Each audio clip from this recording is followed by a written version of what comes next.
सुप्रभात स्टूडेंट्स। आज हम पाठ 12 सच्चा वीर का आगे का भाग पढ़ेंगे।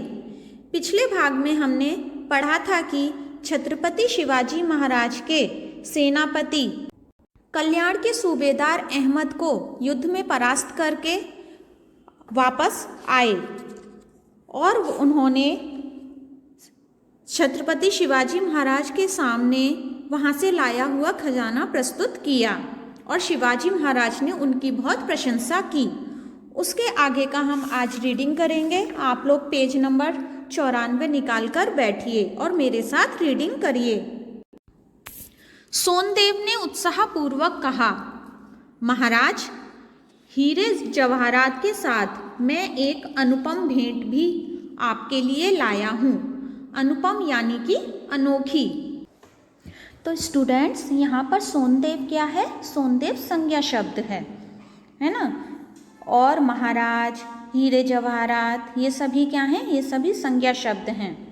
और ये वाला वाक्य कौन से काल में कहा गया है? यह वर्तमान काल में कहा गया है।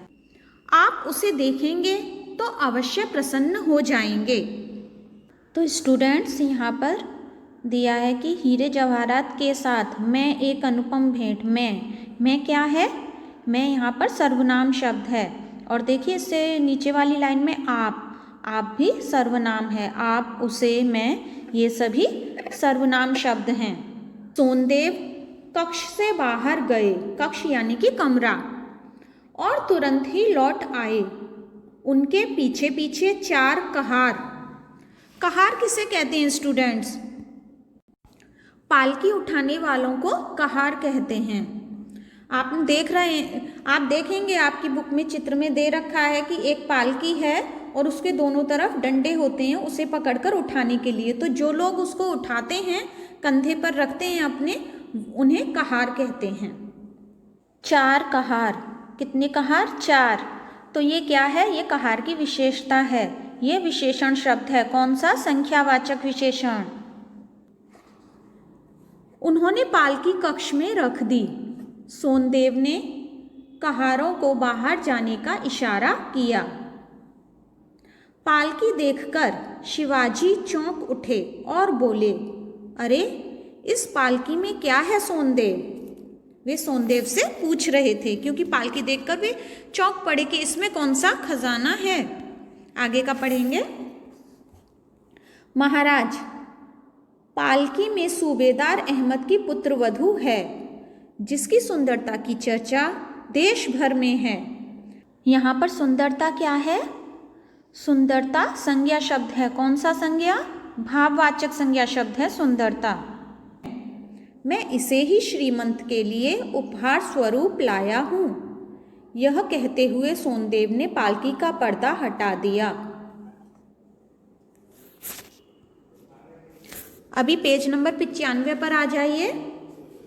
सोनदेव की बात सुनते ही शिवाजी महाराज का चेहरा क्रोध से तमतमा उठा। उनको यह बात अच्छी नहीं लगी। तमतमाना मतलब बहुत ही गुस्से में होना।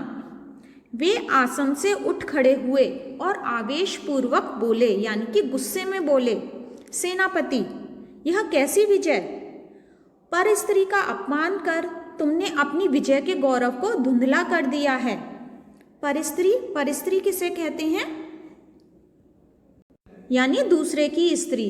और धुंधला यानी कि हल्का कर दिया है। मतलब तुमने यह कार्य करके अपनी विजय को ही समाप्त कर दिया है, अपने यश को ही समाप्त कर दिया है।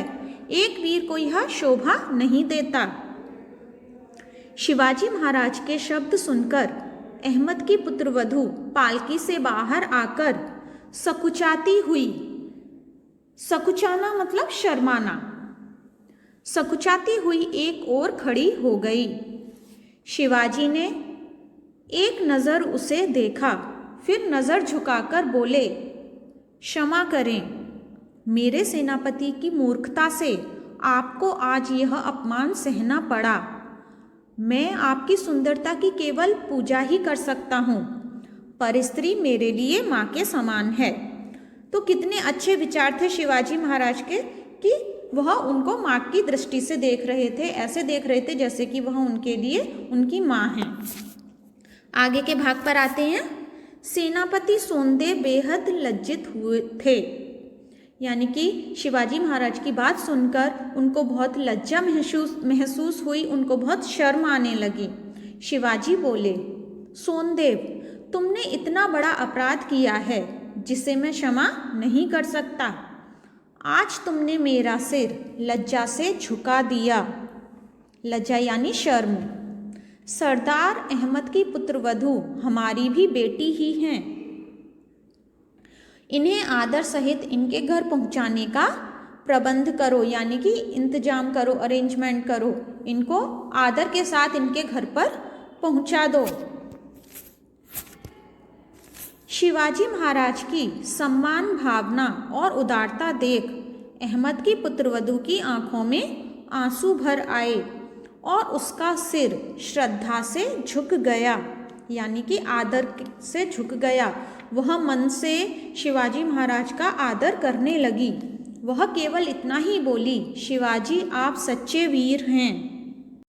तो देखिए स्टूडेंट्स, यहाँ पर हमारा ये पाठ पूरा हो चुका है। आप इसको बार बार रीडिंग करिए और समझने का प्रयास कीजिए। रीडिंग बहुत ज़रूरी है, उससे आपकी स्पेलिंग मिस्टेक कम होंगे।